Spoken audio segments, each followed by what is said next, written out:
Hey there, and welcome to Dark Creaky TV. If you're new, hit that subscribe button for spine-tingling Reddit creepypasta stories that are perfect for a night of chilling thrills. Don't forget to share your thoughts in the comments below. Thanks for watching, and let's get into tonight's stories. We used a Ouija board to contact my late brother. Now I'm hearing his voice every night. Alright, so before I get into this, I'll just say up front that I don't believe in ghosts, spirits, or any of that paranormal stuff. But recently, some things happened that really, well, they're hard to explain. I guess I'm looking for advice. Or maybe I just need to get this out. Honestly, I'm hoping someone can tell me there's a logical explanation for all of this. About 6 months ago, I lost my brother Ryan. He was my best friend, my roommate, and my partner in crime. We did everything together growing up. Losing him was like losing a piece of myself, and I'm still trying to come to terms with it. Ryan had this huge personality. He was always the life of the party, cracking jokes, pulling pranks, and just being the loud, wild guy everyone gravitated toward. I always envied that about him. A couple of weeks back, my friend Danny came over, and we were just sitting around, drinking a few beers, talking about old times. Eventually, the conversation shifted to Ryan. It was the first time I'd really talked about him since he passed, and it actually felt kind of good to share those memories. Danny mentioned how he still felt Ryan sometimes, like when he'd catch a whiff of Ryan's cologne, or hear a song they both loved.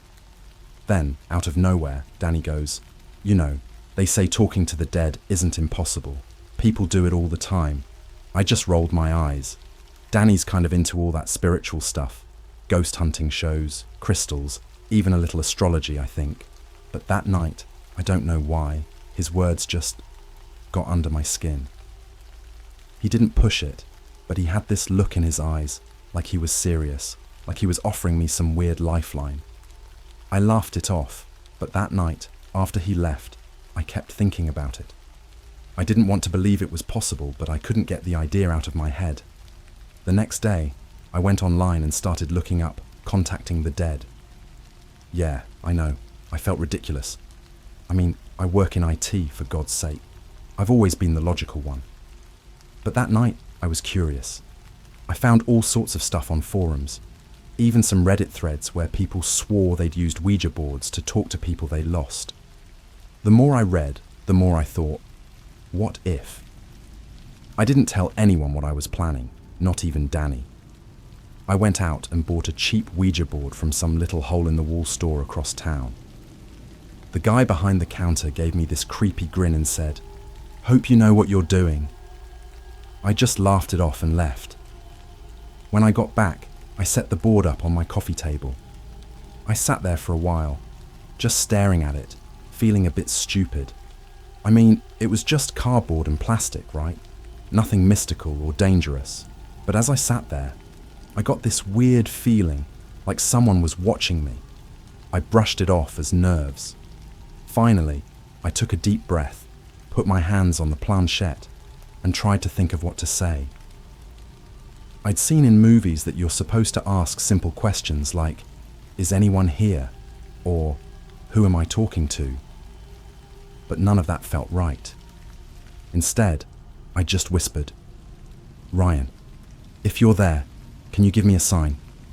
Nothing happened. Not a creak, not a whisper. Just silence. I sat there for probably 5 minutes waiting for something to move, for some kind of response. But there was nothing. I felt like an idiot. So I packed the board away, shoved it under my bed, and decided that was the end of it. Or at least, I thought it was. The next night, I was lying in bed, scrolling through my phone, trying to wind down. I don't know what time it was, but at some point, I started dozing off. I was just on the edge of sleep when I heard something, a faint, low whisper. It was so quiet that at first, I thought I was dreaming. But as I lay there, it got louder, clearer. It was Ryan's voice. He was saying my name over and over again. Hey man, it's me. Hey." His voice was scratchy, like he was struggling to speak, like he was trying to reach me from a million miles away. I shot up in bed, heart pounding, and looked around the room. Nothing. No shadows, no movement. Just silence. My brain was spinning, trying to come up with an explanation. Maybe I was hearing things, or maybe I was still half asleep. But the voice, it was so real. It was like he was right there, sitting at the edge of my bed. I didn't sleep much that night. That was just the beginning. After that first night, the whispers became more frequent. It wasn't every night, but often enough that I started dreading bedtime. Every time I'd lie down, I'd wait for it, listen for it. Sometimes I'd hear my name. Other times, it was like he was just breathing right next to me. I tried ignoring it, tried telling myself it was my mind playing tricks on me. But deep down, I couldn't shake the feeling that I'd opened some kind of door. And now, something was on the other side, waiting. The whispers didn't stop. In fact, they got worse. It wasn't just my name anymore. Some nights I'd hear things like, "Why did you leave?" or "Come back." Simple phrases, but they cut deep, like they were meant just for me. After about a week of this, I was exhausted. My friends started asking if I was okay, saying I looked like a zombie. I told them I wasn't sleeping well, which was true, but I left out the part where I was hearing my dead brother's voice every night. They'd think I was insane. One night, around 2 or 3 in the morning, I was lying in bed, wide awake, trying to keep myself from nodding off. Every time I started to drift, I'd hear the faint sound of Ryan's voice, whispering, calling for me. But this time, something was different. The voice wasn't coming from my bedroom. It was coming from the hallway. Now, I live alone, and my apartment isn't exactly big. There's my bedroom, the bathroom, a short hallway, and then the living room and kitchen. The hallway, though, was pitch black. Just a narrow, empty stretch of darkness between me and whatever I was hearing. I sat up, my heart pounding, listening. The voice kept repeating my name, soft and desperate, like he needed me to come closer. And the weirdest part? It was getting louder, like it was moving closer, inching down the hallway toward my bedroom. I could almost picture him there, his face hidden in the shadows, reaching out. A rational part of me wanted to scream, to bolt, to run out of my own apartment. But another part, a stubborn, stupid part, wanted to know. I wanted to see if it was really him. If somehow some part of Ryan was still here. So, like an idiot, I got up, crept over to my bedroom door, and slowly pushed it open. The hallway was empty, just like I knew it would be. But the air felt thick, heavy. My whole body was tense, every nerve on edge. I stood there in the doorway, my hand gripping the frame, listening to the silence. I thought maybe I'd imagined it, that I was just losing my mind, when suddenly, "Hey, man." The voice was right there, close, like he was standing just a few feet away. I swear, I could feel his presence, like he was in the shadows, watching me. And I know this sounds insane, but I felt cold, like someone had cranked up the AC and left it blasting on my skin. I froze, caught between fear and curiosity. Then without thinking, I whispered, "Ryan? Is that you?" Silence. I waited, my heart pounding so hard I could feel it in my throat. And then, just as I was about to give up, I heard him again. His voice faint and low, barely a whisper. "Why did you leave me?" I wanted to say something, to tell him I hadn't left, that I was still here. But I couldn't find the words. All I could do was stand there, staring into the dark, feeling like a kid afraid of monsters under the bed. And then, just as quickly as it started, it stopped. The air lightened, the cold lifted, and the hallway was silent again. I stumbled back into my room, closed the door, and sat there on the edge of my bed, trying to make sense of it. I knew I hadn't imagined it. The voice, the cold, the feeling of him being there. It was all too real, but I didn't know what to do.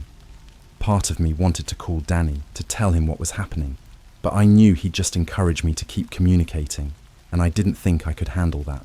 Instead, I did something I probably shouldn't have. I went back online, looking up everything I could find on Ouija boards, spirits, the paranormal, you name it. I found posts warning people about the dangers of inviting spirits, saying that once you open a door, it's hard to close it. Others said spirits could become attached to certain places or people, especially if there was unfinished business or unresolved emotions. The more I read, the worse I felt.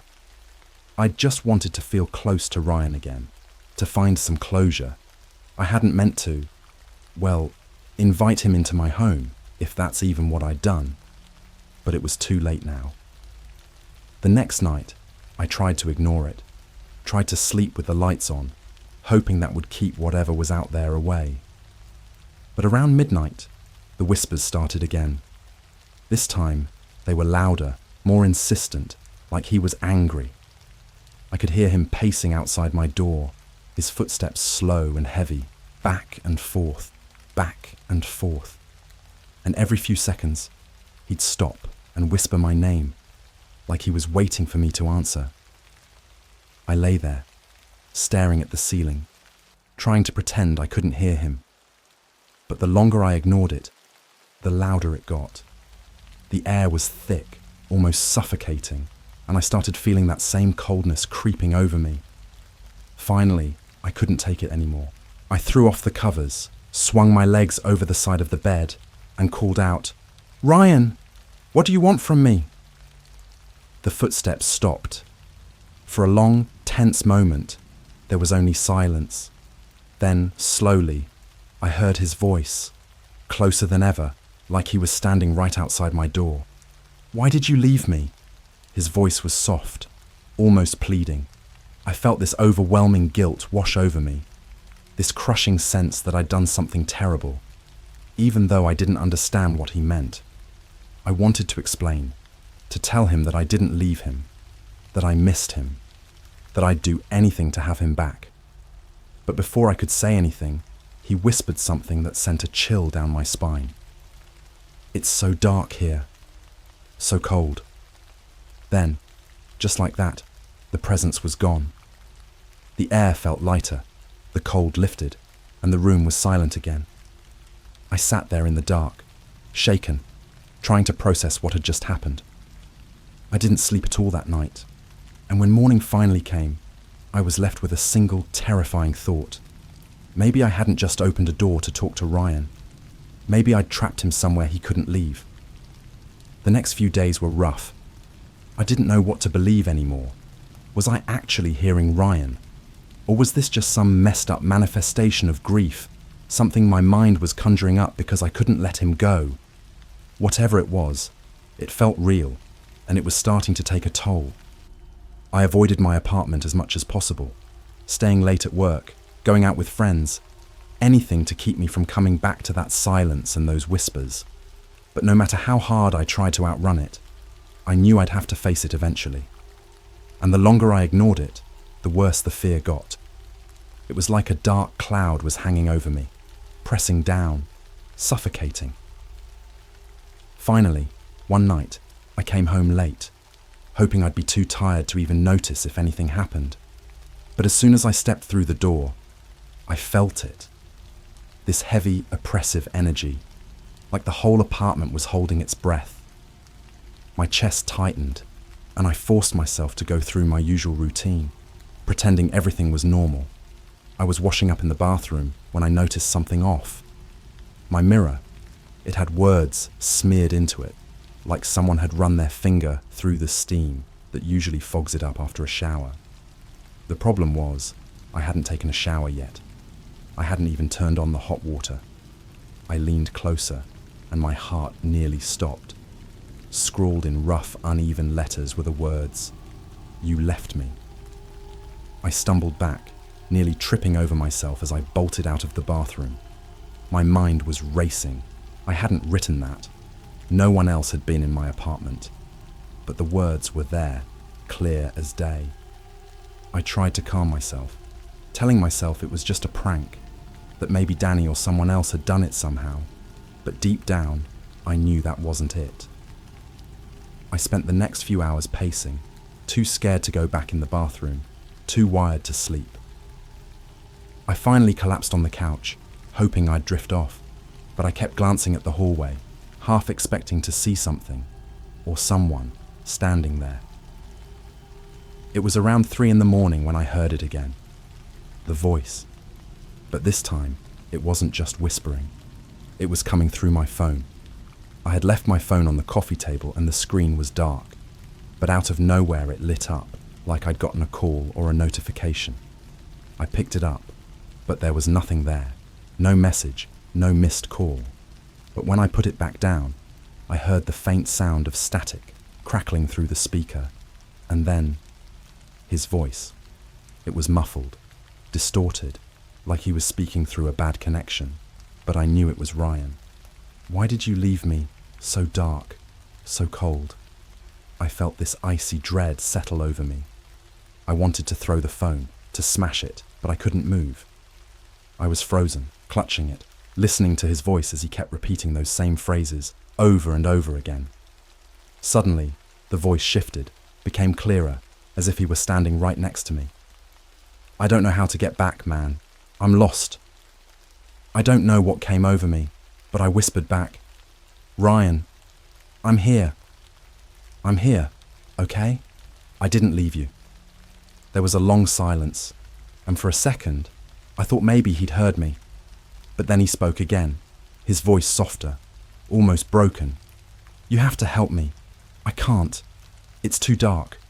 I wanted to scream, to cry, to do anything to get him back, but I didn't know how.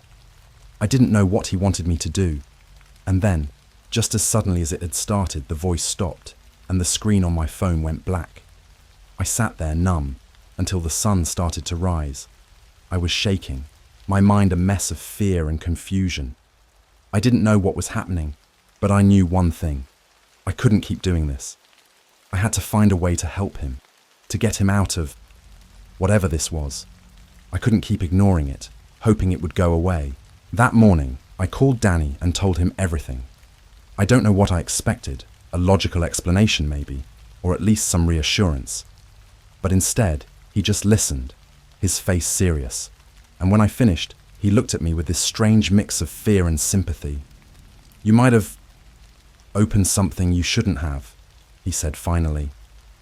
If Ryan's really out there, if he's stuck somewhere, then maybe there's a way to help him find peace.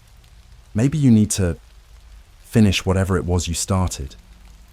I didn't understand, but Danny told me there were rituals, ways to release spirits or guide them toward the light, or whatever they called it. I was skeptical, but I didn't have any better ideas. So that night, we went back to my apartment with the Ouija board, a few candles, and some other stuff Danny said we'd need. We set everything up in the living room, the lights off, the candles casting this weird flickering glow across the room. I could feel that same heavy energy, like the apartment was holding its breath, waiting for us to start. Danny told me to put my hands on the board and focus on Ryan, to picture him, to think about our memories together, all the things we used to do. I closed my eyes, trying to remember his laugh, his smile, the way he'd always tease me about the dumbest things. After a few minutes, Danny whispered, Ryan, if you're here, we're trying to help you. If you can hear us, give us a sign. For a long time, there was nothing, just silence. I could hear the clock ticking in the background, each second stretching out, making me feel more and more anxious. I was about to tell Danny it wasn't working when the planchette moved, just a tiny shift, but enough to make my heart race. It spelled out one word, slowly, almost hesitantly, lost. I felt this lump in my throat, a mix of fear and sadness, like he was right there, reaching out. I whispered, Ryan, tell me what to do. How can I help you? The planchette moved again, spelling out, dark, alone. I could feel tears welling up, but I forced myself to stay focused, to keep asking questions. I didn't know what else to do. Ryan, if there's a way back, if there's something we can do to help you, tell us. We're here. For a moment, there was nothing. Then, slowly, the planchette moved, spelling out one final word before it stopped moving altogether. Goodbye. The candles flickered, and for a split second, I thought I saw a shadow pass across the wall, like someone had walked through the room. The air felt lighter, the tension gone, as if something had finally lifted. I sat there staring at the board, not sure if I'd done the right thing, but hoping, somehow, that I'd helped him find peace. But the whispers, they weren't gone. If anything, they'd grown louder, closer. And now, they were no longer just calling my name.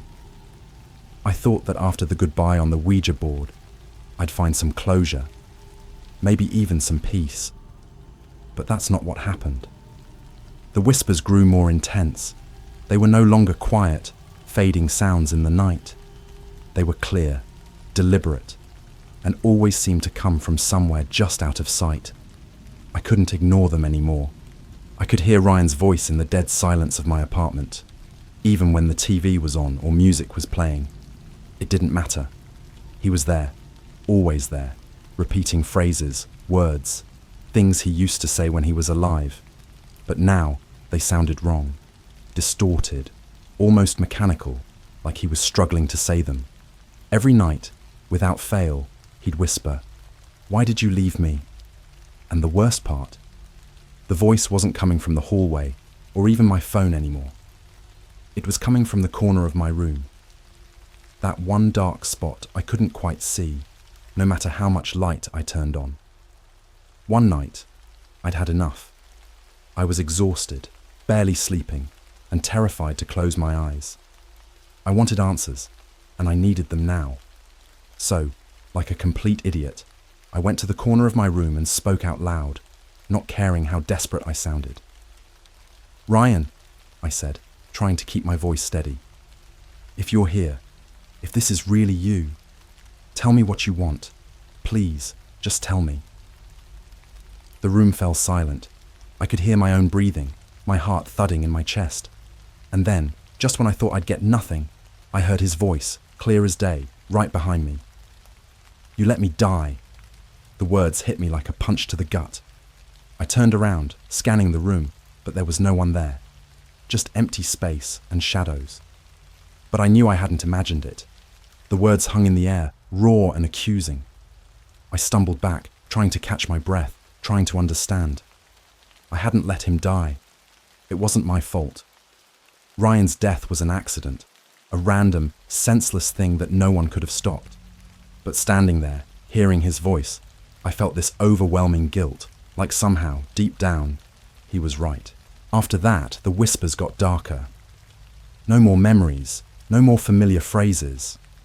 Now they were just accusations, angry and hurt. Every night, he'd repeat things like, "You let me die," or "I needed you."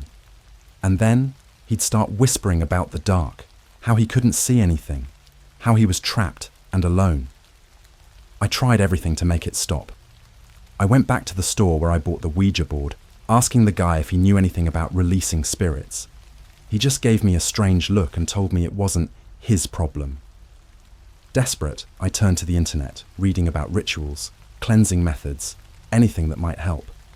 One article suggested that sometimes spirits aren't angry because they're trapped.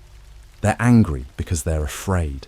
They don't understand where they are, don't know how they got there, and need help moving on.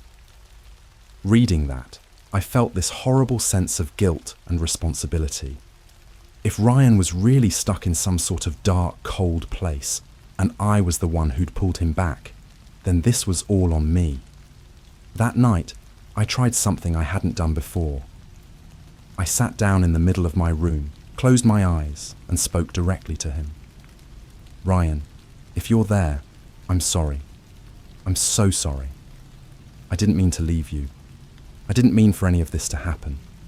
But if you're in the dark, if you're lost, then I'll find a way to help you." The room was quiet for a few seconds, and then I felt it. This cold breath on the back of my neck. I froze, my whole body tense, too scared to turn around. And then, in the same low, broken voice, he whispered, "Come with me." I didn't move. I couldn't.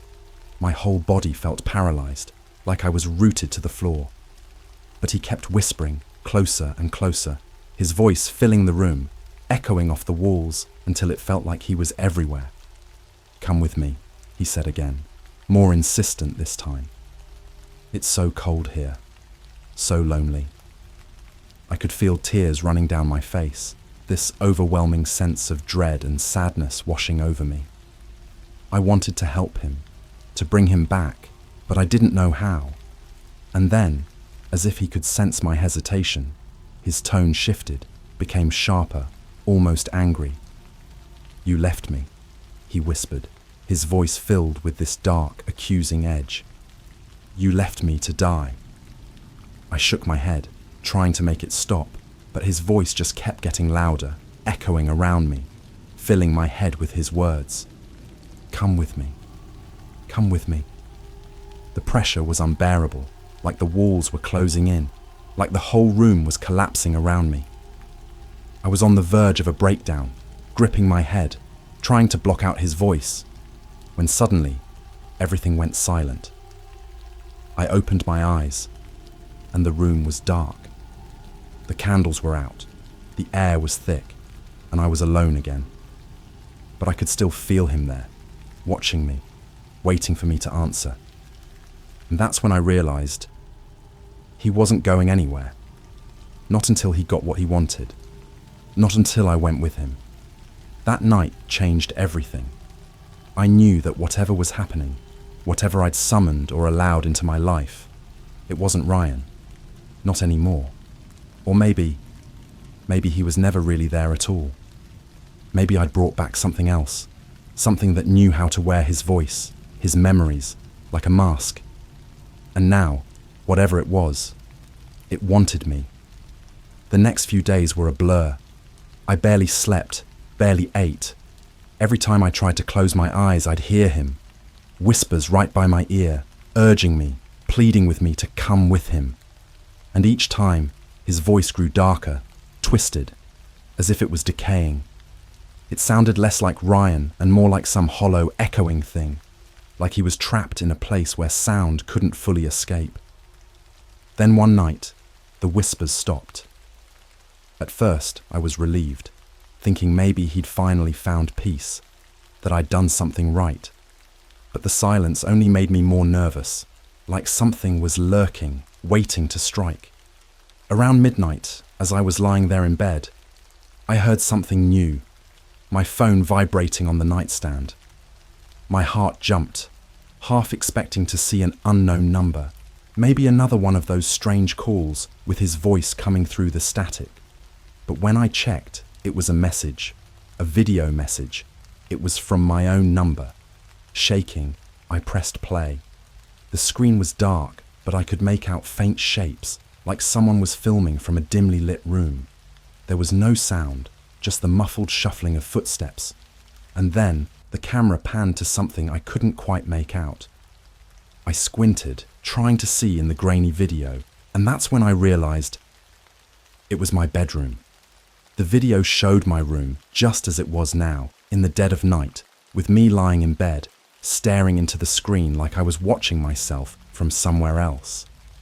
The camera got closer, inching toward the bed, as if someone, or something, was standing right next to me, filming me as I slept. I couldn't breathe. I watched, horrified, as the screen zoomed in on my face, capturing every detail, even the fear frozen in my eyes. And then, just before the video ended, I heard it. That same broken, hollow voice, whispering from the other side of the screen. "Come with me." The video ended and I dropped the phone, my hands shaking uncontrollably.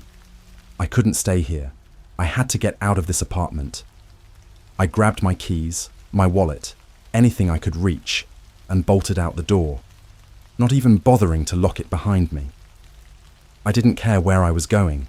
Anywhere was better than here. I drove around for hours, aimlessly, until the sun started to rise. Eventually, I parked in an empty lot, trying to catch my breath, trying to make sense of what had just happened. I thought about going back to the apartment, facing whatever this was, but every instinct told me to stay away. So I did. For the next few days, I lived out of my car, only going back to the apartment to grab a few essentials. I didn't look around, didn't linger, just grabbed what I needed and left. I ignored the missed calls, the texts from friends, everyone who was worried about me. How could I even begin to explain what was happening? But then, one night, as I sat parked in some deserted lot, my phone lit up again. Another message, another video. This time, I didn't open it. I couldn't bear to see whatever horror it held. But my phone kept buzzing, notification after notification, video after video, all from my own number. Finally, I mustered the courage to open just one, just to see. It was another video of my apartment. The screen was dark, but I could see someone walking through the hall, the camera jerking as if whoever was filming was barely holding it steady. The figure got closer, moving toward my bedroom, and I felt my stomach drop as I realized what was coming. The figure on the screen opened my bedroom door, stepping inside, filming the empty bed where I used to sleep. And then, slowly, it panned toward the closet. The camera zoomed in, shaky and erratic, as if whatever was filming was struggling to stay steady. And then, in the shadows of my closet, something shifted. It was a face, pale, hollow, gaunt. It looked like Ryan, but wrong, like someone had taken his face and twisted it into something else. His eyes were wide and empty, and his mouth was open, stretched into this twisted, unnatural grin. The face stared at the camera, unblinking, and then slowly, it started to move closer, filling the screen. I dropped my phone, my heart pounding, every inch of me screaming to get as far away as possible. I knew, without a doubt, that whatever I'd brought back, whatever I'd let in, it wasn't Ryan. It was something else, something pretending, wearing his face, his voice. And now, it wanted me. That was the last time I went back to the apartment. I packed a bag, grabbed whatever cash I had left, and left town without looking back. I didn't tell anyone where I was going, didn't leave a forwarding address. I didn't even take my phone. I bought a burner, something untraceable, and left everything else behind. But even now, in this new city, in this new place, I still feel him. At night, when the room is quiet and the shadows grow long, I can feel that same heavy presence, lurking just out of sight. And sometimes, when I close my eyes, I still hear his voice, soft and broken, whispering from somewhere I can't reach. Come with me.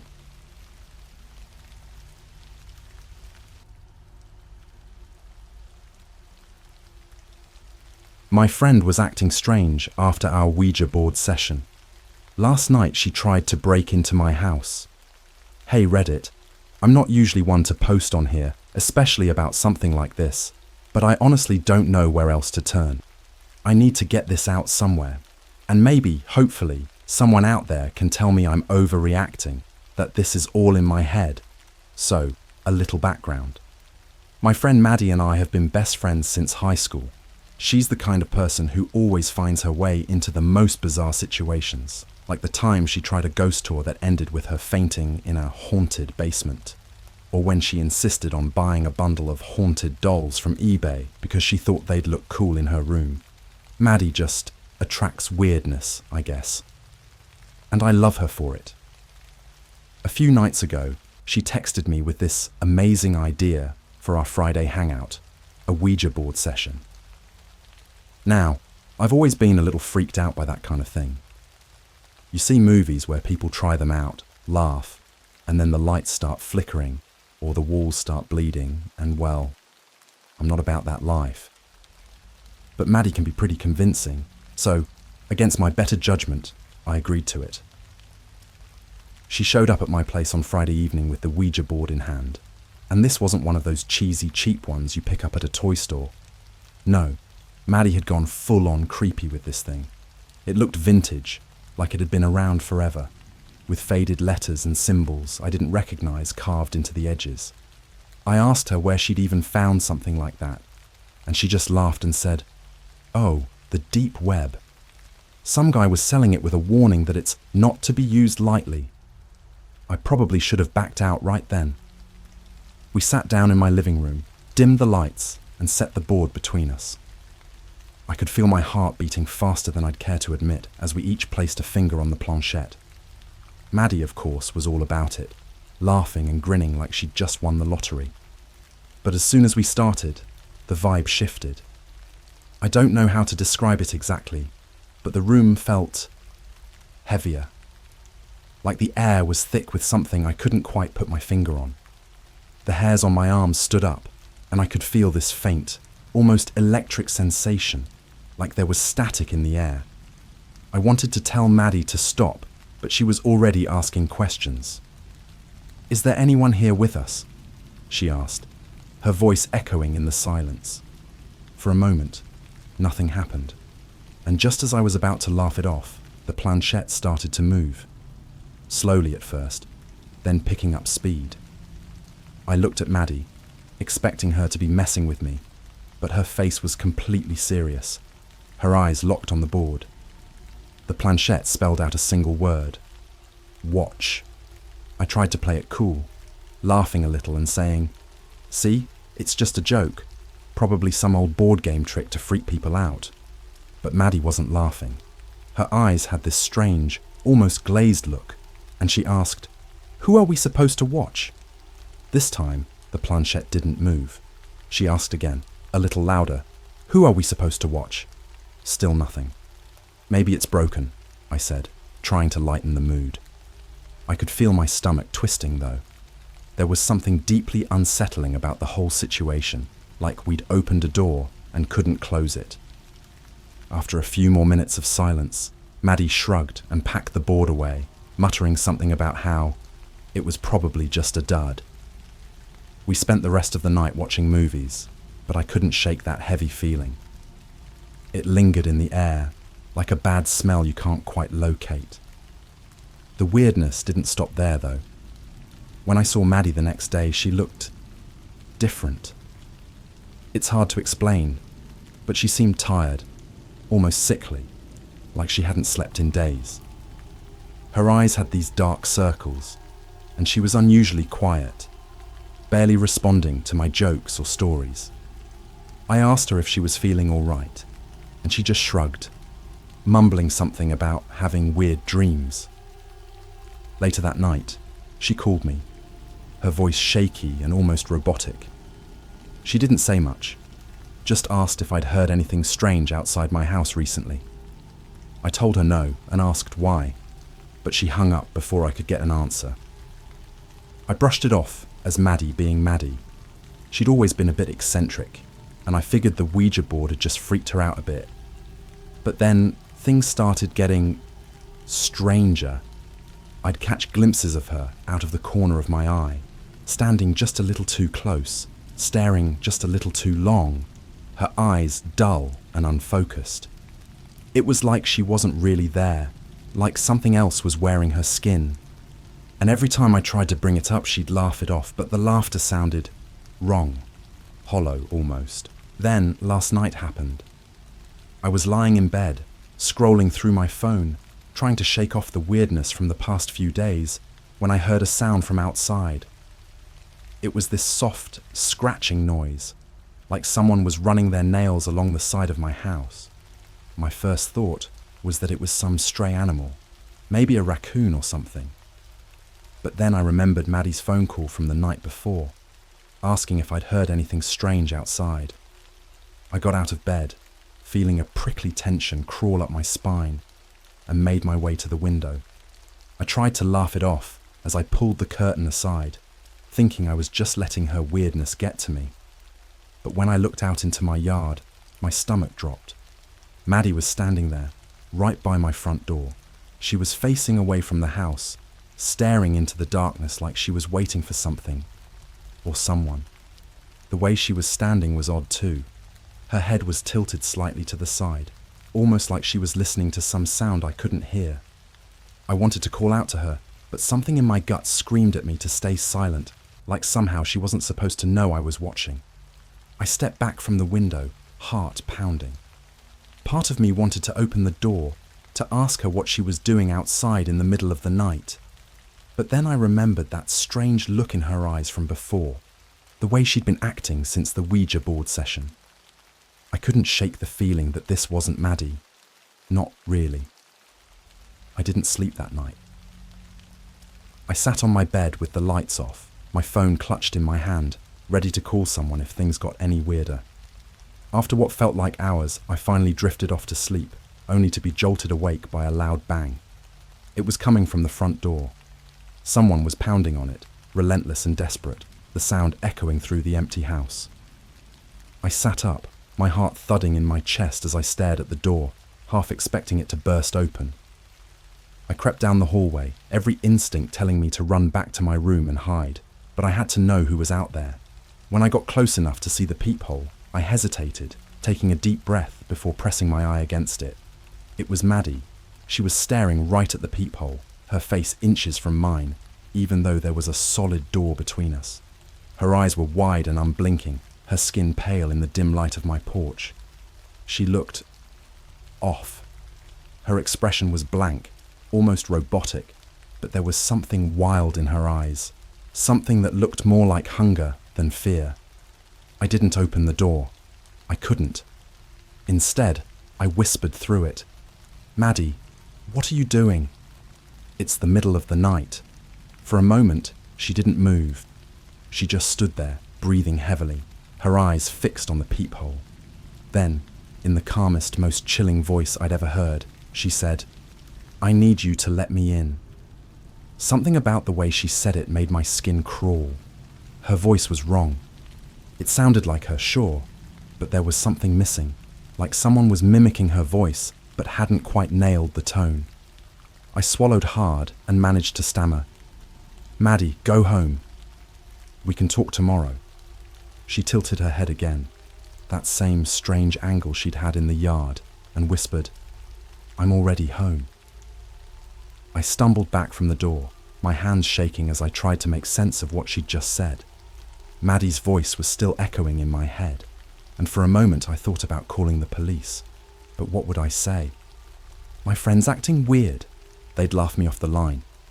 The banging started again, harder this time, rattling the door in its frame. I could hear her muttering something under her breath, but I couldn't make out the words. I backed away, moving slowly toward the kitchen, and grabbed the nearest thing I could find, a frying pan. It was a ridiculous choice, but it made me feel a little less helpless. And then, just like that, the banging stopped. I stood there, clutching the pan, listening to the silence. The only sound was my own breathing, shallow and ragged. I waited a few minutes, half expecting her to start again, but all I heard was the creak of the floorboards as I shifted my weight. Finally, I mustered up the courage to peek out the window again. Maddie was gone, or at least I thought she was. The yard was empty, just shadows stretching across the lawn, and for a second, I felt a rush of relief. Maybe she'd finally come to her senses and gone home. But as I was about to turn away, something caught my eye. There, on the ground, right outside my front door, was a single piece of paper. I couldn't see what was on it from the window, but something told me I didn't want to know. Still, I couldn't just leave it there. I opened the door as quietly as I could, the cold night air sending a shiver down my spine, and stepped outside. The paper was blank except for one line, written in a scratchy, almost frantic scrawl. "Let me in." I snatched the paper up and backed into the house, locking the door behind me. My hands were shaking so badly I almost dropped it. I tried to calm myself, telling myself that it was just Maddie playing some sick joke, trying to freak me out. But as I stared at those words, a realization started to sink in, one that made my stomach twist with dread. The handwriting wasn't Maddie's. It was mine. I didn't sleep at all after that. I just sat in the corner of my living room, holding that piece of paper like it was some cursed thing I couldn't let go of. My handwriting. Those 3 words scrawled in my own hand. Let me in. It didn't make sense. None of it made sense. The sun came up eventually, casting soft light through the blinds, and for a brief, stupid moment, I almost believed that daylight would make things feel normal again. Maybe I could even convince myself it had all been some messed up dream. Then my phone buzzed. It was Maddie. She sent a single text, the first I'd gotten from her since the night before. We need to talk. There was no emoji, no exclamation point, no sign of the usual Maddie I knew. Just a flat, matter-of-fact statement. I stared at the message, my hands clammy as I typed back, "Yeah. Meet me at the diner." She didn't reply. When I got to the diner, I sat in the back booth, facing the door. The place was quiet, the kind of early morning lull where only a few regulars shuffled in, bleary-eyed and half asleep. I kept my eyes on the entrance, waiting, half hoping she wouldn't show. But just when I started to think she'd bailed, Maddie walked in. And that's when I knew something was very, very wrong. She looked like a shell of herself. Her clothes were rumpled, like she'd slept in them, and her hair hung limply around her face. She had that same blank, robotic stare.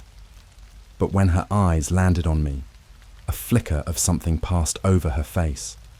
It almost looked like recognition.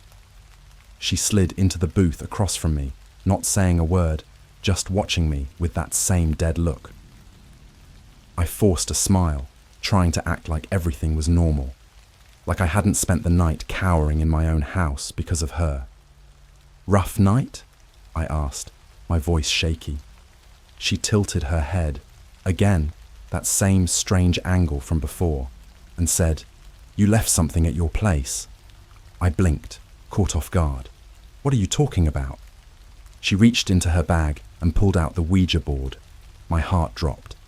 I hadn't even realized it was missing, but seeing it here, on the table between us, made my skin crawl. The board looked worse than before, like it had been scorched or stained, with this faint, oily residue around the edges. I didn't know what to say, so I just sat there, staring at it. "I thought you'd want it back," she said, her voice flat, emotionless. I managed to stammer, "Maddie, what happened last night? Why were you outside my house?" Her expression didn't change, but she leaned in closer, her voice dropping to a whisper. "You let something in, didn't you?" I felt a cold sweat break out on my forehead. "What do you mean?" She didn't answer. Instead, she reached across the table, grabbing my hand, her grip icy and uncomfortably tight. Her eyes locked onto mine, and for the first time, I saw something behind that blank stare. A flicker of desperation, fear even. "It's still in there," she whispered, her voice trembling. "In the board. You didn't close it, did you?" I pulled my hand back, heart racing. "Close it? What are you talking about? You're the one who wanted to do this in the first place." She shook her head, her eyes darting around the diner, like she was afraid someone was watching us. I didn't know it would," she trailed off, her fingers tracing the edge of the board, almost like she was mesmerized by it. And then, just as quickly, she snapped back to reality. She pushed the board toward me, her voice dropping to an urgent whisper. "You have to close it. Tonight. Whatever you do, don't leave it open again." Her words sent a chill down my spine. "Maddie, you're scaring me. What's going on?" But she wouldn't answer. She just got up, leaving the board on the table and mumbling, "I'm sorry," before she walked out of the diner without looking back. I was left sitting there, staring down at the board, feeling more alone than I'd ever felt in my life. I wanted to follow her, to demand an explanation, but something told me she didn't have one. Or maybe she was just as trapped in this nightmare as I was. I didn't touch the board. I paid for my coffee and left it sitting there, hoping someone else would take it or throw it away. anything to get rid of it. But when I got back home, there it was, waiting for me on my porch, like it had somehow followed me. The rest of the day passed in a fog. I kept glancing at my phone, half expecting Maddie to call or text to tell me it was all some elaborate joke. But there was nothing. Just silence. That eerie, pressing silence that felt like it was closing in around me. By the time the sun started setting, I couldn't ignore it anymore. I went to the porch, picked up the board, and brought it inside, setting it on the coffee table in front of me. I stared at it, the memories of that night creeping back into my mind. The way the air had felt heavy, the way the planchette had moved on its own. I knew what I had to do. I didn't know if it would work or if I was just being paranoid, but I had to try. I had to end this somehow. So I took a deep breath, placed my fingers on the planchette, and spoke aloud. "Is there anyone here?" Nothing. Just the ticking of the clock on my wall and the faint hum of the refrigerator in the kitchen. I tried again, louder this time. "Is there anyone here with me?" For a moment there was silence, and then, ever so slowly, the planchette began to move. It dragged across the board, scraping softly against the wood as it spelled out a single word. "Yes." I swallowed hard, my heart pounding in my chest. Who are you?" The planchette didn't move. I asked again, barely able to get the words out. "Who are you?" The air in the room grew colder, and for a brief, horrifying moment, I felt something behind me, like a shadow pressing close, just out of sight. The planchette moved again, slowly, deliberately, spelling out a phrase that made my blood run cold. "Let me in." I jerked my hands away from the board, stumbling back, feeling like I'd just crossed some invisible line. I wanted to run, to get as far away from that board as possible, but I couldn't shake the feeling that if I left it now, whatever was in there, it wouldn't stay. So I forced myself to sit back down, my hands trembling as I placed my fingers back on the planchette. I took a deep breath, and in a voice barely louder than a whisper, I said the words Maddie had told me. "Goodbye, I'm closing this session.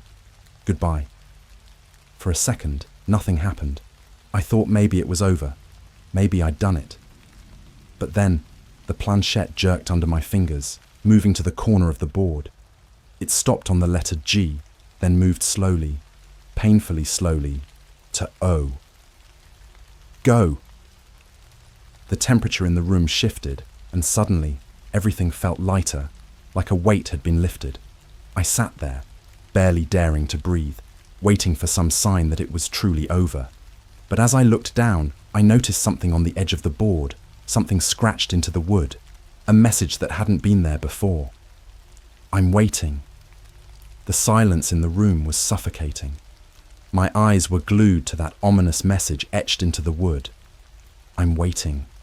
A chill ran down my spine, and I could feel the tiny hairs on the back of my neck standing up. I knew I couldn't stay in the house any longer. Grabbing my keys and phone, I bolted out the front door, leaving the board lying on the coffee table. I decided to go to the only place that made sense, the local library. It might sound odd, but I needed answers, and the internet at home felt too vulnerable, like whatever was happening could seep through the screen. The library was public, safe, and filled with resources. When I got there, the place was nearly empty, just a few patrons scattered among the stacks.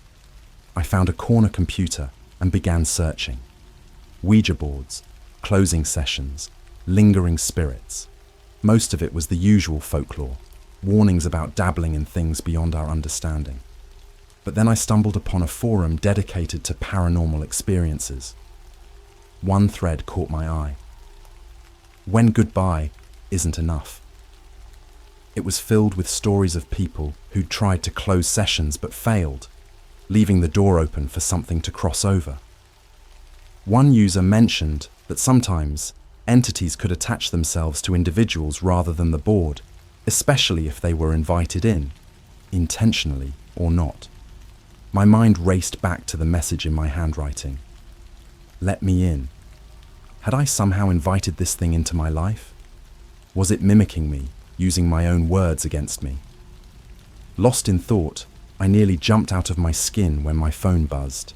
It was a text from an unknown number. "You can't hide." I stared at the screen, my heart pounding. Before I could react, another message came through. A photo. It was a picture of the library from the outside, taken just moments ago. I whipped my head around toward the entrance, but everything seemed normal. No sign of Maddie or anyone else watching me. Panic surged through me. I grabbed my things and headed straight to the librarian at the front desk. "Excuse me," I said, trying to keep my voice steady. "Is there a back way out of here?" The librarian looked up, a bit startled. "Yes, through the staff exit, but it's not for public use." "Please," I whispered, leaning in. "I think someone's following me. I need to get out without being seen." Her expression softened. "All right, come with me." She led me through a maze of bookshelves and into a dim hallway that emptied out into an alley behind the library. I thanked her profusely and stepped out into the cool evening air. I decided to head to Maddie's place. I needed to confront her, to get some real answers. Maybe together we could figure out how to stop this. Her apartment building loomed ahead, an old brick structure with ivy crawling up the sides. The lights in her windows were off, but her car was parked out front. I buzzed her apartment. No answer. Frustrated, I tried the main door and found it unlocked. Climbing the stairs, I couldn't shake the feeling that I was being watched. Each creak of the old steps sounded unnaturally loud.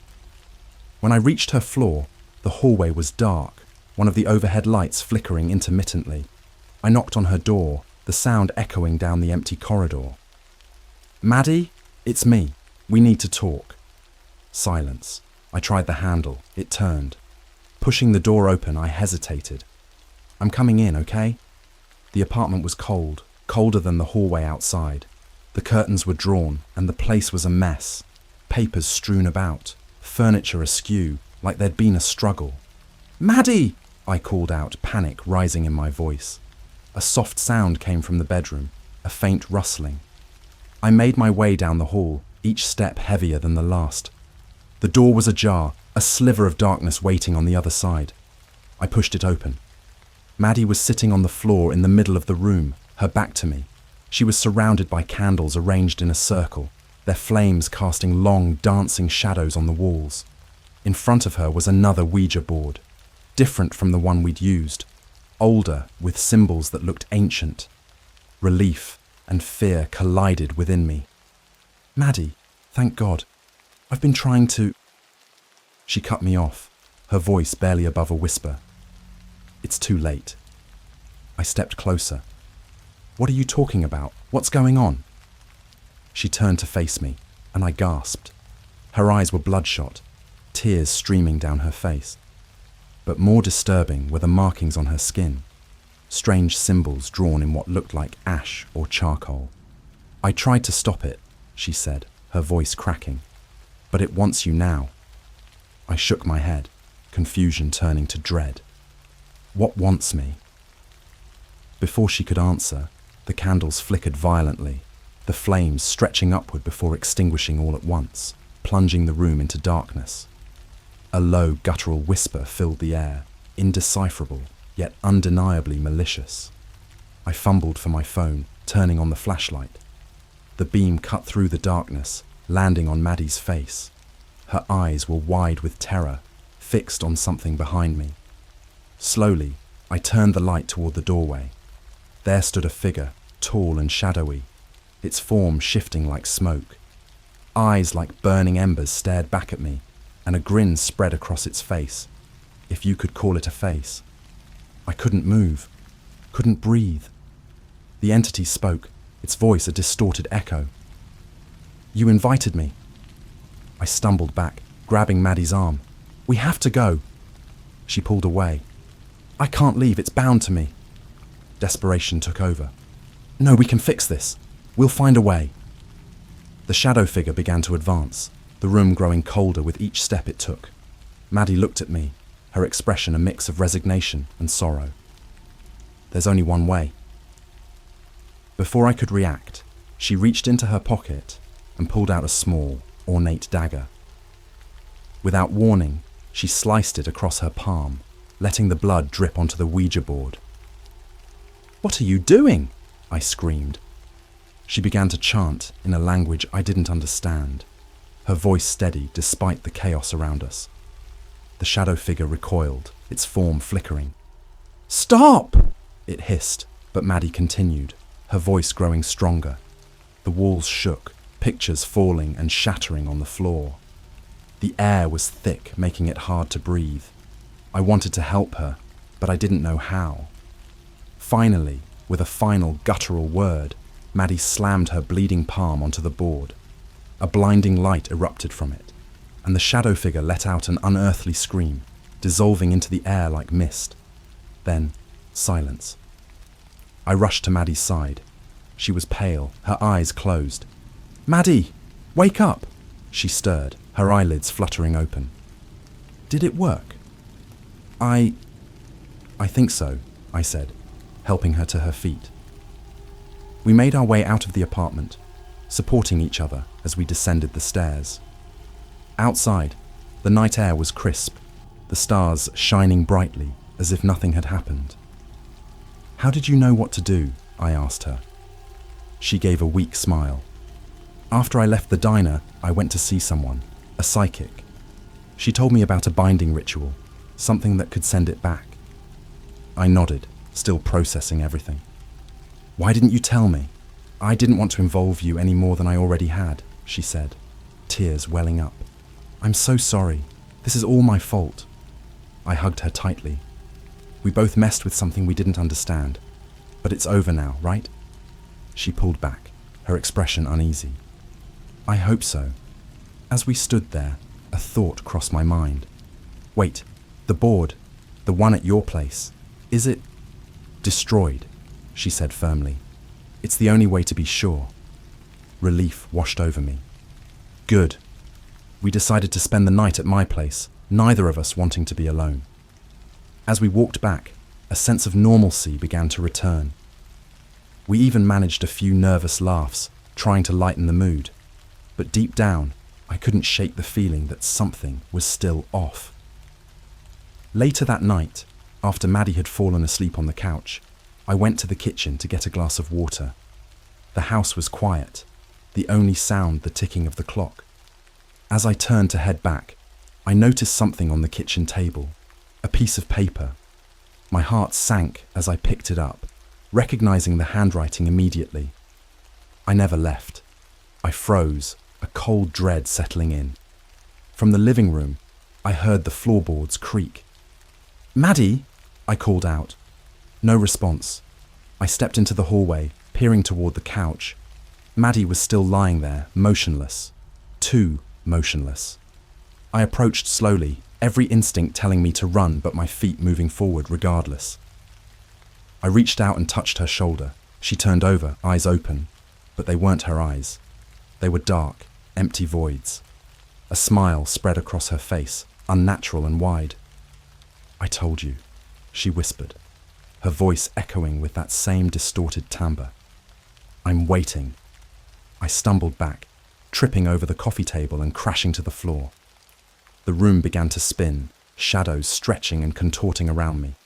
The last thing I saw before everything went black was that haunting grin, looming over me like a predator over its prey. When I opened my eyes, I was alone. The room was bathed in a dim, grey light, the kind that barely filters through at dawn. For a few seconds, I couldn't move, couldn't even breathe, as I tried to remember where I was, what had happened. My entire body felt heavy, weighed down, and my mind was foggy, like I was caught between sleep and reality. Then it all came rushing back. The board, Maddie, that thing inside her, that smile. I sat up, my pulse hammering in my ears, and scanned the room. The coffee table was overturned, a few broken picture frames littered the floor, and the whole house had this eerie stillness, like everything was just waiting. "Maddie?" I called out, my voice barely a whisper. Nothing. Just silence. I forced myself up, gripping the edge of the couch to steady myself, and made my way down the hall. The house felt colder than usual, and with each step the floor creaked underfoot, loud in the silence. I called her name again, a little louder this time. Still nothing. My heart sank. I reached her bedroom door and slowly pushed it open. She was lying on the bed, her back turned toward me, wrapped in a thick blanket. Relief flooded me. I stepped inside, almost laughing with how stupid I felt. I must have blacked out from the stress.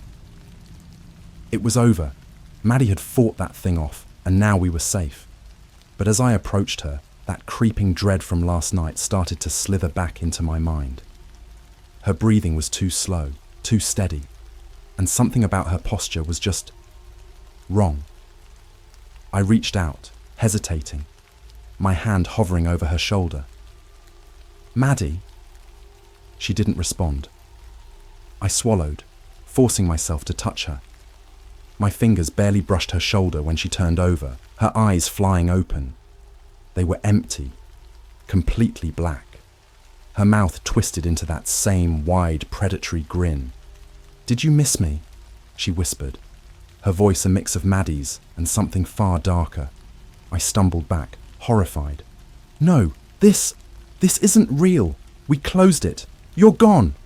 She sat up slowly, her head tilting at that impossible angle, her eyes boring into me with a hunger that made my skin crawl.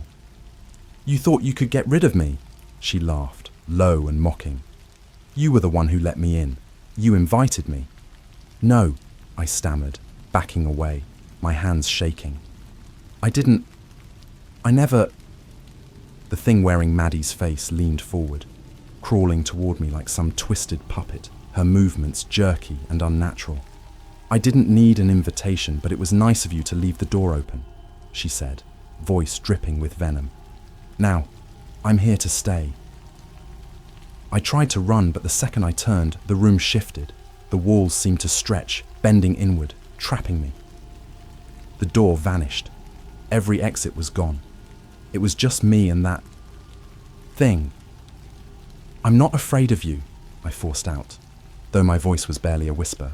"Oh, you should be," it said, its smile growing wider, impossibly wide, until it looked like its mouth would split open. "After all, I know everything about you." My mind raced, desperate to find a way out, to stop whatever this was.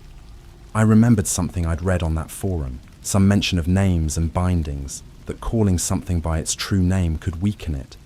But I didn't know what this thing was, didn't even know what it wanted beyond tormenting me.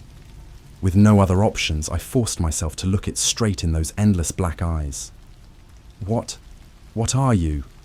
Its smile faltered just for a moment, and a flash of anger flickered in its expression.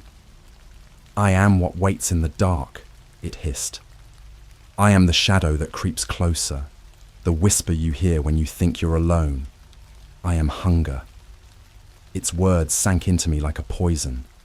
I felt that heavy, suffocating dread settle over me again, but I couldn't let it show. I clenched my fists, steadying my voice. "You're just a parasite. You have no power unless I give it to you." The thing laughed, an echoing, guttural sound that felt like it was scratching at my brain. "You think you can just shut me out?" it sneered. "You've already let me in. I'm in every shadow, every flicker of fear. You can't run from what's inside you." And suddenly, I understood. It wasn't the board, or even Maddie. It was me. The thing had found its way into my mind, feeding on my fear, twisting my thoughts until I could barely tell what was real. I took a deep breath, pushing down the terror clawing at my insides.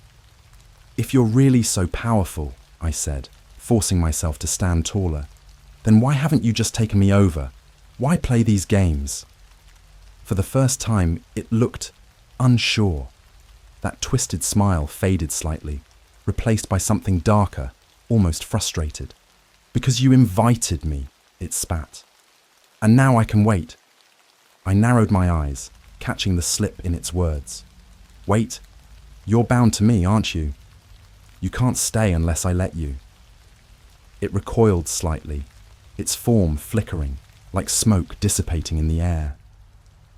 "You know nothing," it hissed, though its voice was weaker now, less certain. I took a step forward, forcing myself to stay calm. "Then I'm telling you to go. Right here, right now. You're not welcome anymore." The room seemed to vibrate, a low rumble shaking the walls. It let out an ear-splitting scream, clawing at its face, its features warping and twisting as it struggled against some invisible force. I watched, refusing to look away, as its form began to splinter, cracking like glass, fragments falling away into nothingness.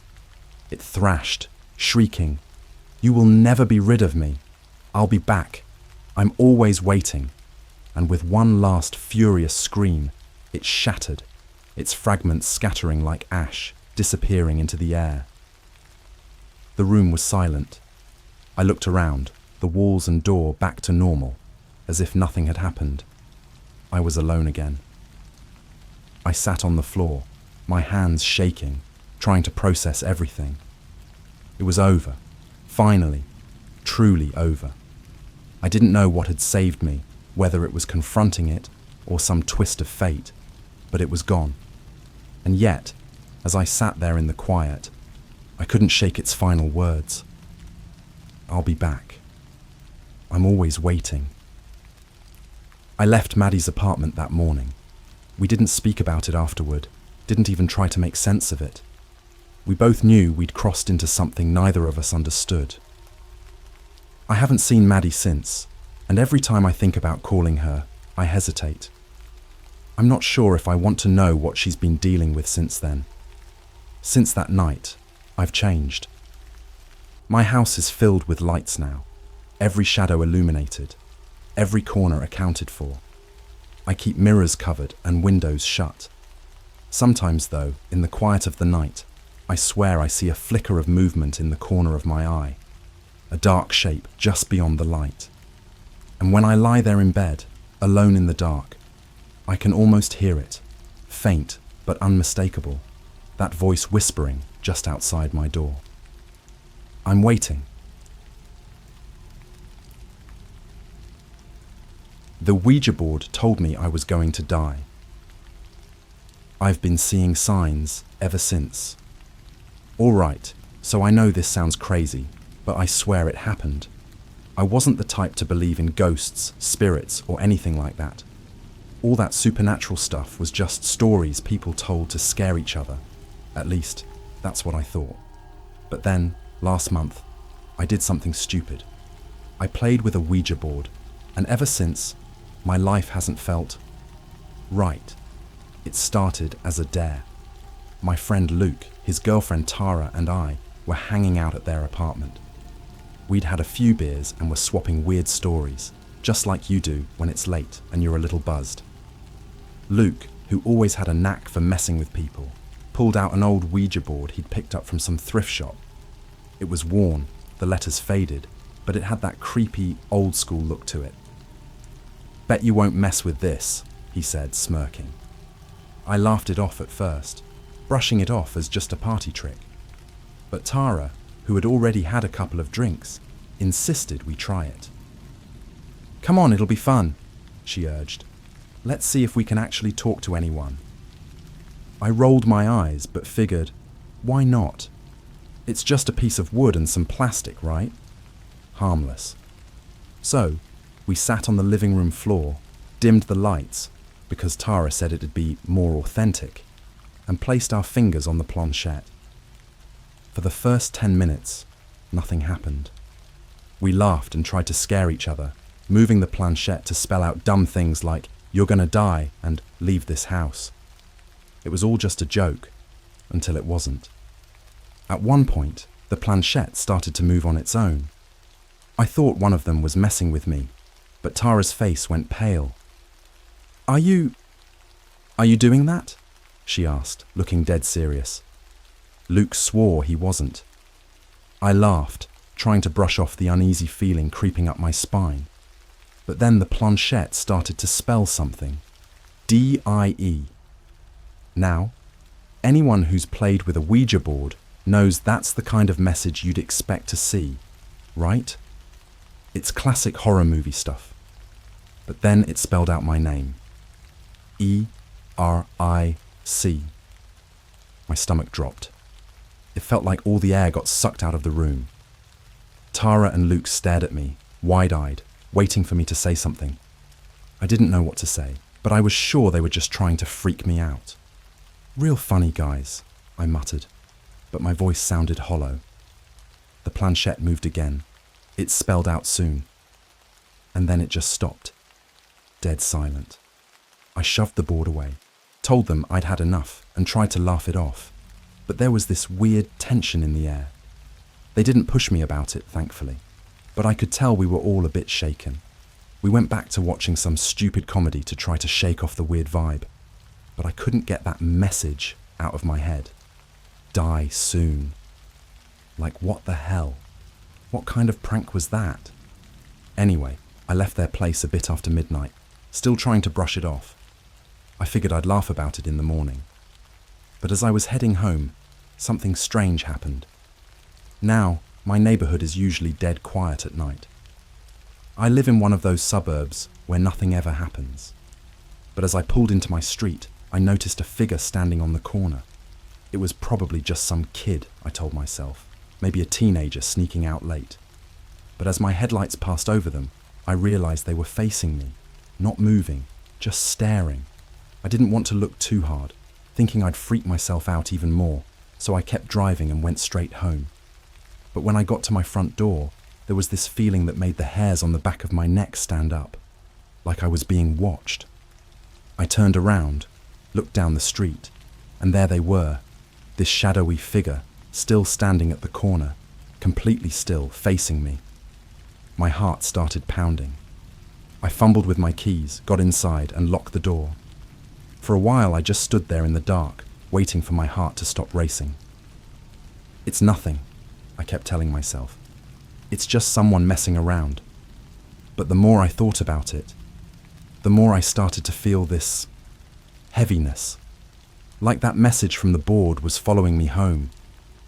I didn't sleep well that night, and when I finally did fall asleep, I had this weird dream. I was back at Luke's apartment, sitting in front of the Ouija board, except I was alone this time. The planchette started moving on its own, and it spelled out the same thing. D-I-E. Over and over, faster and faster, until it felt like it was screaming the words at me. Then, out of nowhere, a hand reached out from the board, cold and bony, grabbing my wrist and yanking me forward. I woke up drenched in sweat, heart pounding like I'd just run a marathon. The sun was barely up, and the house was dead silent. I tried to shake off the lingering feeling from the dream, but I couldn't. Something about it felt too real, and that's when I saw it.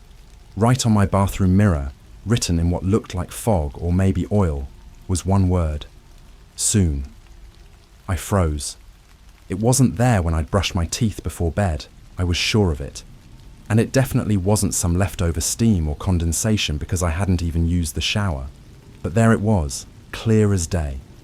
I wanted to believe that Luke or Tara had somehow pulled some elaborate prank on me. But how would they have even gotten into my house? And why go through all that effort just to mess with my head? It didn't add up. I stared at that word for what felt like forever, trying to convince myself it was just my imagination. But deep down, I knew something was wrong. It was like that Ouija board had left some kind of mark on me, something I couldn't shake off. The worst part. It's only been a few days since then, and I've started noticing little things. Things that make me feel like I'm not alone. I spent the rest of that morning trying to forget what I'd seen on the mirror.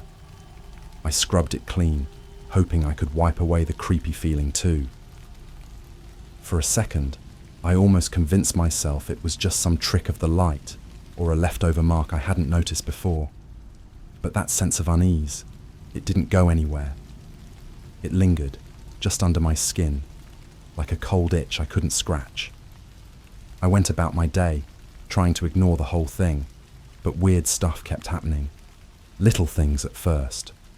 You know how sometimes you can tell if someone's watching you, even if you can't see them? Well, that's how I felt every time I stepped outside. It didn't matter if I was just grabbing the mail or going out for groceries. I'd get that prickling feeling, like a pair of eyes was burning into the back of my neck. And whenever I looked around, I'd catch these glimpses, a shape disappearing around the corner, a shadow flickering in the edge of my vision. Always just out of sight. One night, I was trying to get some work done at home, just sitting at my desk with my headphones on, zoning out to some ambient music. Everything was calm, and I started to think maybe I'd just been freaking myself out for nothing. But then I heard it, a tap on my window. It was soft at first, like the sound of a tree branch brushing against the glass. But I didn't have any trees near that window. I pulled off my headphones, feeling my stomach knot up. The tapping got louder, steadier, like someone was trying to get my attention. My first thought was that it must be a bird or maybe some random noise from outside. But when I turned to look, I felt my blood turn to ice. There was a face pressed against the glass, staring at me. Pale skin, eyes wide and unblinking, mouth twisted in what could have been a grin or a snarl. I couldn't make out any details because the face was just inches from the window, the glass fogging up from its breath. I blinked, and it was gone. Just like that. 1 second it was there, and the next, nothing. I sat there, frozen, my heart thundering in my chest. I wanted to convince myself that I'd just imagined it, that my mind was playing tricks on me. But the foggy breath mark on the glass was still there. Slowly fading, but it was real. I knew it. I wasn't imagining things anymore. At that point, I was done. I didn't want to stick around and wait to see whatever that thing was again. I called Luke, my hands shaking as I held my phone, and asked if I could crash at his place. I didn't tell him why. I didn't want him to think I'd completely lost it. He agreed without a second thought, probably assuming I'd had a fight with my family or something. I packed a quick bag and headed over. When I got there, Luke was waiting with Tara, both of them looking a bit concerned. I guess they'd noticed I was way more rattled than I let on over the phone. "What's going on, man?" Luke asked as I dropped onto his couch. "You look like you've seen a ghost." I forced a laugh, but it sounded more like a nervous cough. "Something like that," I muttered. They exchanged a look, and I could tell they weren't buying my attempt to brush it off. Tara sat down across from me, her eyes narrowing slightly. "Is this about the Ouija board?" The question hung in the air, heavy and sharp. I tried to deny it, to shrug it off, but the words wouldn't come out. Instead, I just nodded. Luke sighed, rubbing his temples. "Dude, I was just messing around. It was supposed to be a joke. I didn't think it'd get to you this bad." I didn't have the energy to argue. I just shook my head, trying to put into words what I'd been experiencing, but it all sounded too ridiculous. Faces in the window, messages on mirrors. I knew how it would sound, but I could tell that Luke and Tara were starting to get spooked too, especially when I told them about the word "soon" appearing in my bathroom. That's creepy," Tara said softly, her usual tough girl attitude nowhere to be found. "But maybe it's all in your head. I mean, it's just a game, right?" I didn't have an answer. I wanted to believe that really, I did. But something deep inside me was screaming that it wasn't a game. Not anymore. That night, I crashed on Luke's couch, trying to sleep but feeling too wired. Every little sound made me jolt, thinking I'd see that face at the window again. Around 3 a.m., I finally drifted off, too exhausted to keep my eyes open any longer. When I woke up, the first thing I saw was a piece of paper on the coffee table in front of me. It was a crumpled up scrap, like it had been torn from a notebook, with a single word scrawled on it in thick, black ink. "Soon." My mouth went dry. I turned to look at Luke and Tara, still asleep in the other room, and felt my skin crawl. There was no way they'd written it. I knew it. I just knew. I packed up my things, left a quick note for them, and went back home, hoping that maybe, somehow, whatever was following me would just stop. But as soon as I stepped inside my house, I felt it again, that sense of being watched. I tried to shake it off, convince myself it was all in my head, but then my phone buzzed. It was an unknown number. The message read, "Stop hiding, Eric." I dropped my phone, my heart hammering. No one knew what I'd been seeing, no one could have known, and yet, here it was. My hands were clammy, shaking as I picked the phone back up. I didn't reply. I couldn't. I just stared at the screen, waiting for something else to happen. And then I heard it, a knock at the door. 3 steady, deliberate knocks. It was still early in the morning, and there was no reason for anyone to be there. I held my breath, barely daring to move, but the knocking didn't stop. Another 3 knocks, louder this time, echoing through the silent house. I felt frozen, rooted to the spot, that same dread creeping up my spine. I didn't want to open the door, but I knew that if I didn't, whatever was out there would find another way in.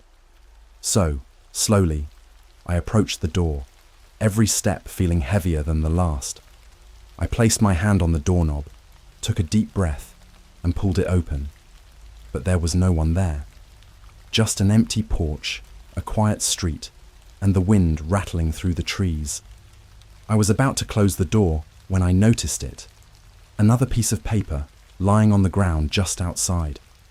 I picked it up, hands trembling, and read the single word written in that same thick black ink. Tomorrow.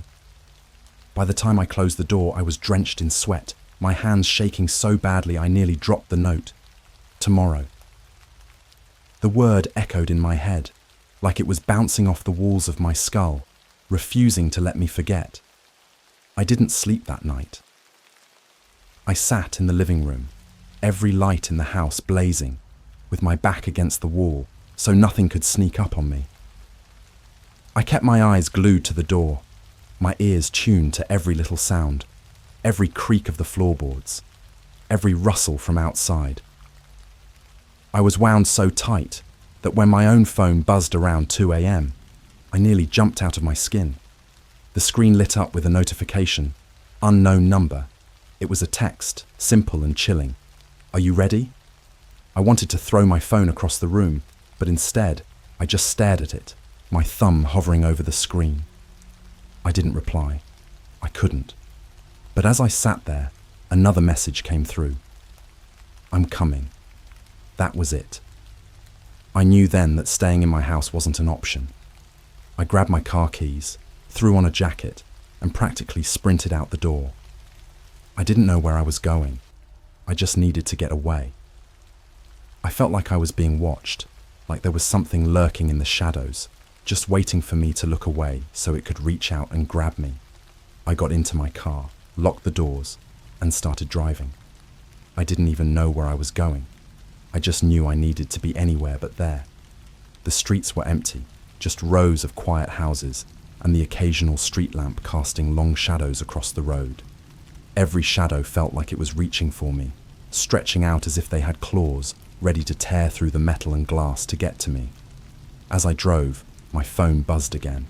My gut twisted, but I couldn't bring myself to ignore it. I glanced down, and there it was, another text from that unknown number. "Look up." Instinct took over. I didn't even think. I just looked up, glancing in my rearview mirror, and nearly swerved off the road. There was someone in the back seat. For a split second, I saw them.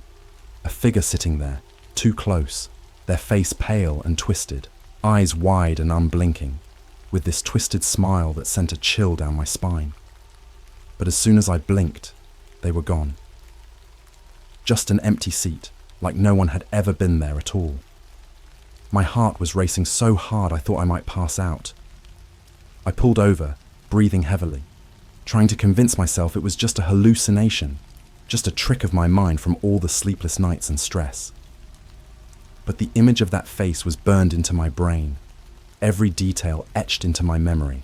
I didn't want to stay in the car any longer, but the idea of going back to the house was even worse. I sat there for a long time, hands clenched around the steering wheel, staring out at the empty road. I couldn't go home, but I couldn't stay here. I was stuck, frozen by my own fear. Eventually, I ended up driving to an all-night diner on the edge of town.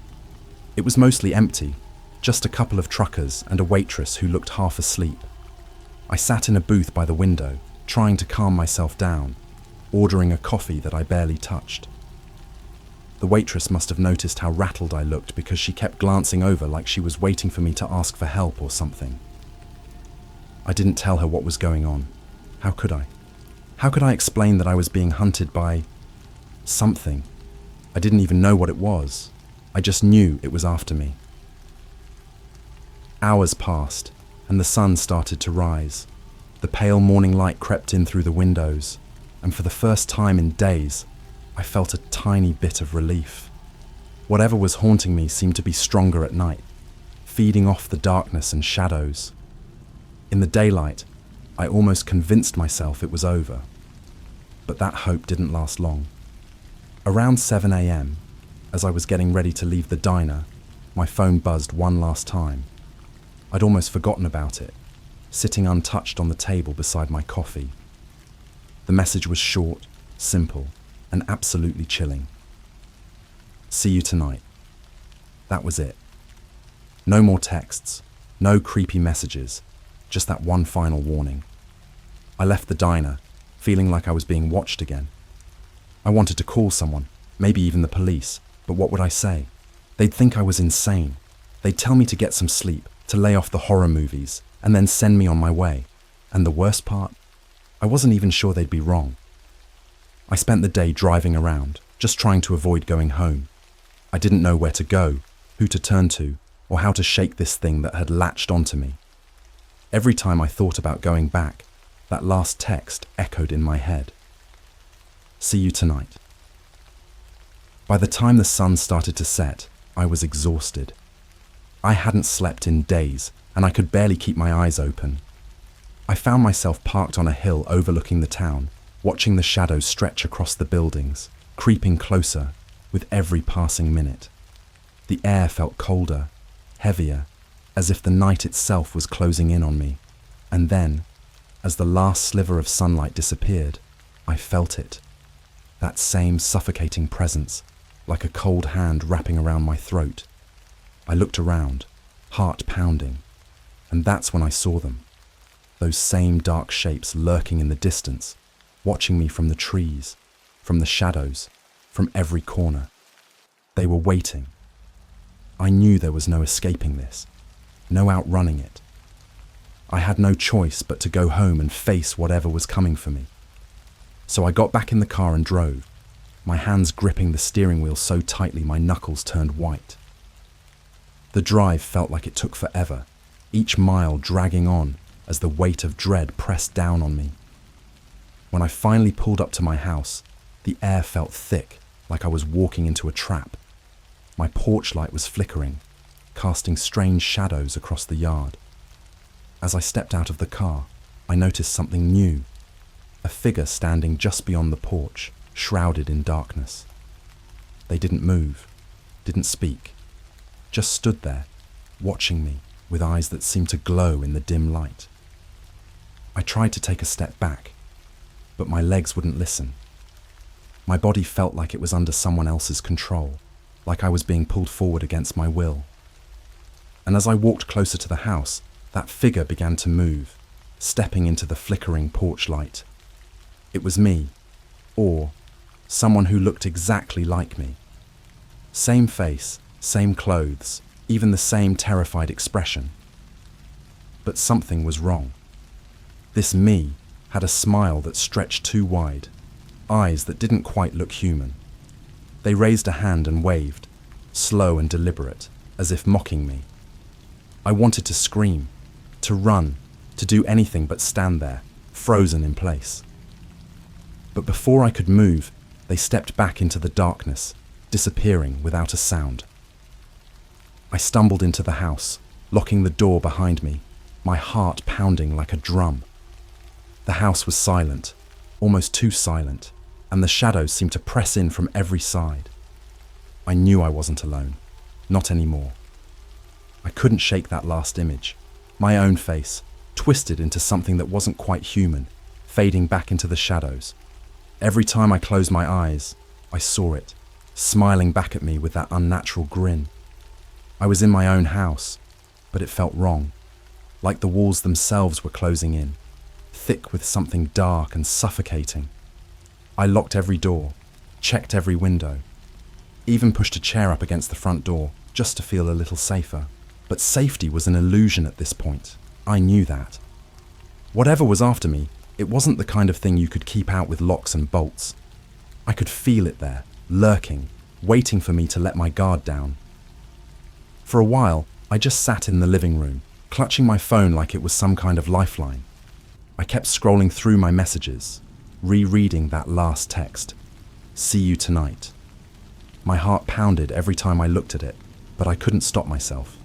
It was like I was trying to find some hidden message in those words, something that would make all of this make sense. But there was nothing, just that promise. Or maybe it was a threat. Around midnight, the house started to feel colder. I checked the thermostat. It was normal, but the temperature drop was undeniable. I could see my own breath fogging up in front of me, feel the chill creeping up my spine. It wasn't just cold. It was wrong, like the air itself was pressing down on me, filling my lungs with ice. And then I heard it, a creak, soft but clear, coming from upstairs. I froze, listening, my heart hammering against my ribs. Another creak followed, then another, like someone was pacing back and forth above me. I knew I was alone, or at least I should have been. But the footsteps kept going, slow and deliberate, moving closer to the top of the stairs. I tried to tell myself it was nothing, maybe an old pipe settling, or maybe the house itself just shifting. But deep down, I knew that wasn't true. I couldn't keep lying to myself, not after everything I'd seen. The footsteps stopped. I held my breath, waiting, listening to the silence pressing down around me. And then, slowly, the stairs began to creak, one by one, as something started coming down. I wanted to run, but my body felt frozen, locked in place by fear. I could only sit there, staring at the staircase, watching as the shadows seemed to thicken, pooling at the base of the stairs like ink. I couldn't see anything, but I could feel it. Something was there, watching me, hidden just beyond the reach of the light. The air felt heavy, thick with that same freezing cold, and then, without warning, my phone buzzed in my hand. I nearly dropped it, the sudden vibration jolting me out of my trance.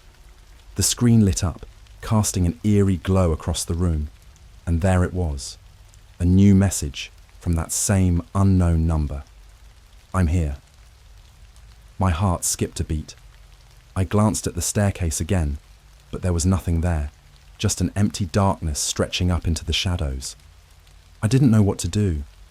My mind was racing, but my body wouldn't move. It was like I was paralyzed, held in place by something I couldn't see. And then my phone buzzed again, another message popping up on the screen.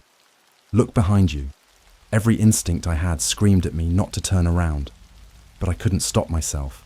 Slowly, I twisted in my seat, my breath hitching, as I caught sight of the mirror across the room. And there it was, that same face, my face, staring back at me with eyes that were too wide, too dark, empty of anything even close to human. It was smiling, that awful twisted grin stretching too far, like the skin on my face was being pulled by invisible strings. And the worst part? The reflection wasn't copying me. It was moving on its own, waving at me with a slow, taunting motion. I forced myself to look away, but the image was burned into my mind. I could still feel its eyes on me, feel that grin stretching across my skin. My whole body was shaking, my hands clammy and cold. I didn't know how much more of this I could take. I heard another sound then, a faint, scratching noise coming from the door. It was soft at first, like nails dragging across the wood, but it got louder, more insistent, scraping and clawing like whatever was outside was desperate to get in. I knew it wasn't human. I could feel that deep in my bones. But I had to see. I couldn't stop myself, even though every instinct screamed for me to stay away. I moved slowly, each step feeling heavier than the last, until I was standing in front of the door, my hand hovering over the lock. The scratching stopped. The silence was suffocating, pressing down on me from all sides. I didn't dare breathe, didn't dare move. And then, just as I was about to back away, I heard a voice. It was low, barely more than a whisper, but I recognized it immediately. It was my own voice, distorted, twisted, coming from the other side of the door. "Eric, let me in." I stumbled back, my mind racing. How was this happening? How could it be my own voice? My hands were shaking, my body drenched in cold sweat. I couldn't think straight, couldn't process what was going on. All I knew was that whatever was out there, whatever was trying to get in, it was using my voice. The whisper came again, louder this time, more insistent. "Eric, open the door. I need to come inside." I covered my ears, squeezing my eyes shut, trying to block it out. But the voice kept going, growing louder and louder, until it was all I could hear, filling my head with that awful, twisted version of myself. And then, just as suddenly as it started, it stopped. Silence fell over the house, thick and heavy. I opened my eyes, my heart pounding, and looked around. The air felt different, still cold, but somehow even more oppressive, like whatever had been outside was now inside, closing in on me. I stumbled back into the living room, my mind racing. I didn't know what to do. I didn't know how to escape this nightmare. All I knew was that this thing, whatever it was, wasn't done with me. Not yet. And then my phone buzzed again, the screen lighting up with one final message. "You can't hide from yourself." After that last message, something inside me snapped. I felt like I was unraveling, like everything I thought I knew was slipping through my fingers. I was alone in my own house, surrounded by shadows, haunted by something that looked like me, but definitely wasn't. I could barely breathe, my pulse hammering so loud I could feel it in my ears. I don't know how long I stood there, staring at that final message. "You can't hide from yourself." The words seemed to sink into me, echoing in my mind, until it felt like they were seeping into my skin. It was as if whatever was after me had finally gotten inside. The lights in the living room flickered, dimming just enough to plunge the corners of the room into darkness. I felt like I was being watched from every shadow, every corner, like 100 eyes were all focused on me, waiting for me to make a move. And then, out of the silence, came the sound of footsteps. Slow, deliberate, coming from the hallway. I knew it couldn't be real. I was the only one here, but the footsteps kept coming, each one louder, closer, until they stopped just outside the living room door. I held my breath, waiting, feeling like I was about to fall apart. And then, from just beyond the door, I heard it, my own voice, clear and steady. "Eric, it's time." I didn't want to look. I knew that whatever was on the other side of that door wasn't me, not really, but something compelled me, drew me forward like a puppet on strings. My legs moved on their own, carrying me closer, until I was standing just a foot away from the door. My hand reached out, trembling, fingers brushing against the cold wood. I didn't want to open it, but I couldn't stop myself. Slowly, I turned the doorknob, pulling the door open, bracing myself for whatever was on the other side. But there was nothing there. Just an empty hallway, stretching out in front of me. I felt a wave of relief, like maybe, somehow, this was all just some kind of hallucination. But then I noticed the mirror at the end of the hall. In it, I saw myself, but not quite. The figure in the mirror was me, but wrong. My skin looked pale, almost grey, and my eyes were darker, empty, staring back at me with that same twisted grin I'd seen before. And this time, I knew it wasn't going to just disappear.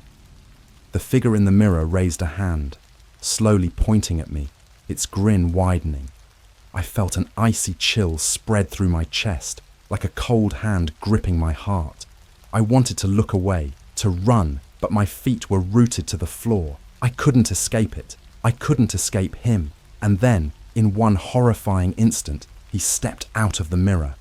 I stumbled back, my eyes wide, my whole body paralyzed with fear.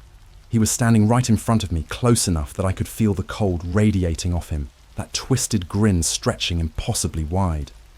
He looked exactly like me, every detail perfect, down to the scar on my left eyebrow. For a moment we just stood there, face to face, my doppelganger tilting his head slightly, as if studying me. And then, in a voice that sounded exactly like mine, he whispered, "It's my turn now." Before I could react, he lunged forward, grabbing me by the shoulders with hands as cold as ice. I tried to fight, to scream, but my body wouldn't respond.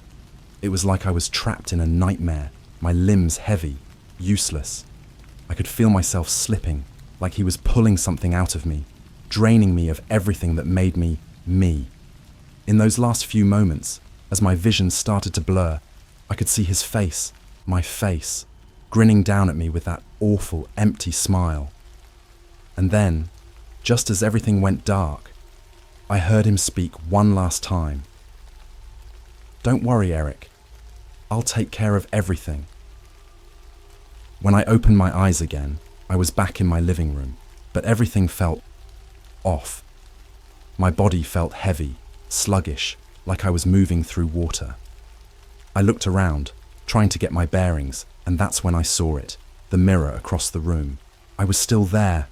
My reflection was staring back at me, trapped behind the glass, pounding silently on the surface with wide, terrified eyes. And standing in front of the mirror, grinning back at me, was my doppelganger, me, or whatever it was that had taken my place. He raised a hand in a mocking wave, his eyes glinting with something dark and cold. I tried to scream, to break through, but there was no sound, just the quiet, empty darkness pressing in from all sides. I was trapped, watching as he turned away, walking off to live my life, leaving me behind, a prisoner in my own reflection. And that's where I am now, staring out from the glass, watching helplessly as he moves through my life, wearing my face, speaking with my voice. I don't know if anyone else can see me, if they notice the way he's different, but I'm here, trapped, screaming silently, hoping someone, anyone, will see the truth. If you ever find yourself looking in the mirror and something feels off, if your reflection seems to smile just a little too wide, or if you feel like you're being watched, take my advice. Don't look too closely, and whatever you do, don't let him out.